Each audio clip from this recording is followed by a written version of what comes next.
একজনকে কাজের ব্যবস্থা করা হবে যাতে পরিবারের জন্য সে উপার্জন করে।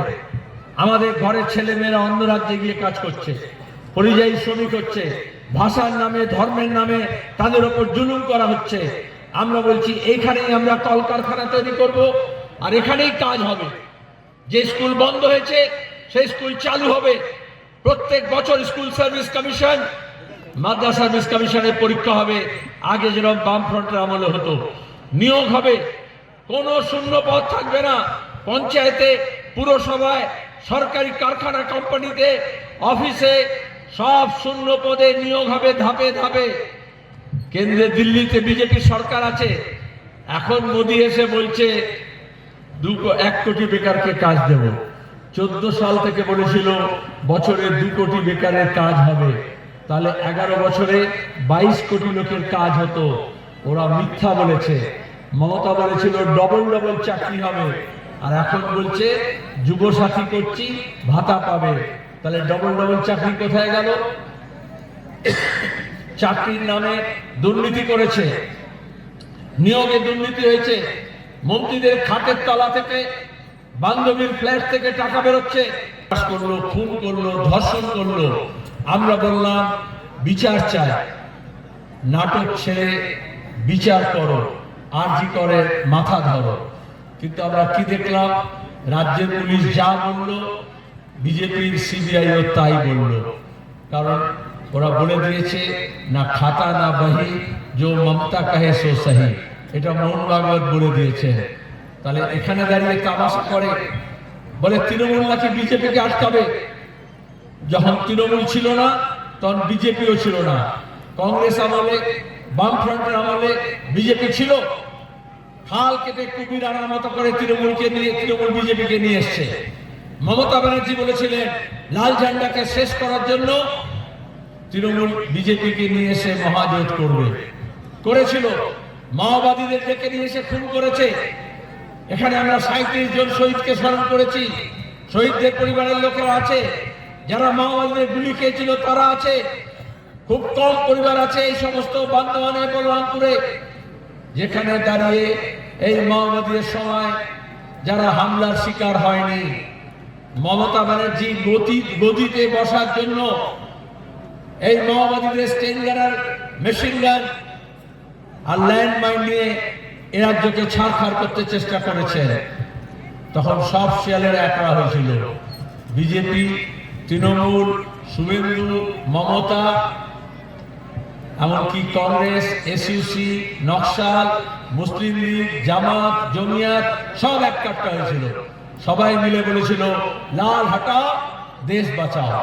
লাল হটেছে কিন্তু দেশ বাঁচেনি। তাই দেশকে বাঁচাতে হলে আবার লাল ঝান্ডাকে মজবুত করতে হবে, আবার লাল ঝান্ডাকে উঠে তুলে ধরতে হবে। সেই শপথ আমরা নিয়েছি। বাংলা না বাঁচলে দেশ বাঁচবে না। বাংলা সবসময় এই দেশকে রাস্তা দেখিয়েছে, আন্দোলনে, সংগ্রামে, শিল্পে, সাহিত্যে, সংস্কৃতিতে, রাজনীতিতে। এই জন্য যারা দেশে ফাঁসিবাদ কায়েম করতে চেয়েছে, ধর্মীয় উন্মাদনা তৈরি করতে চেয়েছে, তারা এই বাংলাকে শেষ করতে চেয়েছে। মমতা কে বিজেপি দুর্গা সাজিয়েছিল। মমতা ব্যানার্জি এ রাজ্যে মন্দির মসজিদ তার রাজনীতি করেছেন।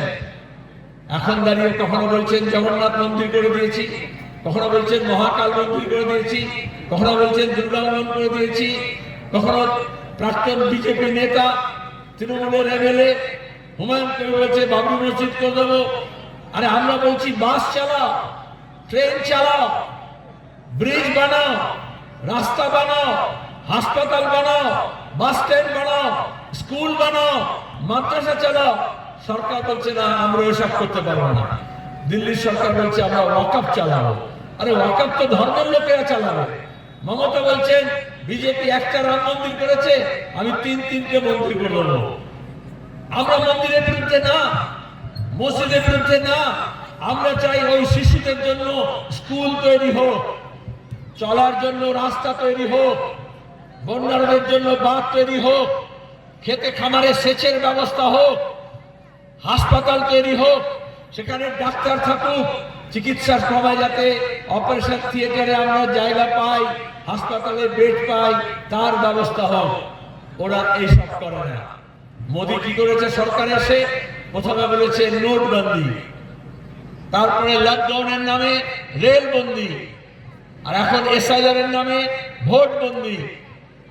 ওরা নতুন কিছু করতে পারে না।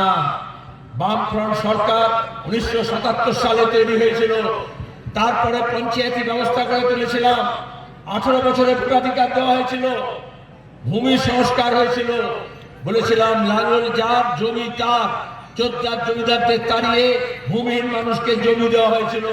যাদের ঘরে ছেলেমেয়েরা স্কুলে যেত না তারা সবাই স্কুলে যেতে আরম্ভ করলো। যে ঘরে ছেলেমেয়েরা কখনো স্কুলে যায়নি তাদের ঘরে ছেলেমেয়েরা স্কুলের মাস্টার হয়েছে। তারপরে এরা বললো না, গরিব মানুষ অনেক বার বেড়ে গেছে, তাই আদানি আম্বানির টাকা খেয়ে কর্পোরেট পুঁজি লাগিয়ে ইলেকট্রাল বন্ড লাগিয়ে হেলিকপ্টার প্লেন নিয়ে এয়ার কন্ডিশন গাড়ি আর প্যাভিলিয়ন বানিয়ে ওরা বললো লাল হাঁটাও। আমরা এখানে রোদে ঝড়ে জলে বৃষ্টিতে মানুষকে নিয়ে কারবার, ক্ষেত মজুরির প্রশ্ন, ঠিকা শ্রমিকের পার্মানেন্ট করা প্রশ্ন, যে মানুষ শিক্ষার সুযোগ পায়নি তার শিক্ষার অধিকারের প্রশ্ন। এই ভিডিওটিকে লাইক করুন, আপনার গুরুত্বপূর্ণ মতামত কমেন্টের মাধ্যমে আমাদের জানান এবং আমাদের চ্যানেলের ভিডিও সবার আগে দেখার জন্য ইউটিউবে গণশক্তিকে সাবস্ক্রাইব করুন, ফেসবুকে ফলো করুন এবং শেয়ার করুন আপনার পরিচিতদের মধ্যে। আমাদের চ্যানেলে আপলোড হওয়া ভিডিও নোটিফিকেশন পেতে বেল আইকনটি ক্লিক করতে ভুলবেন না।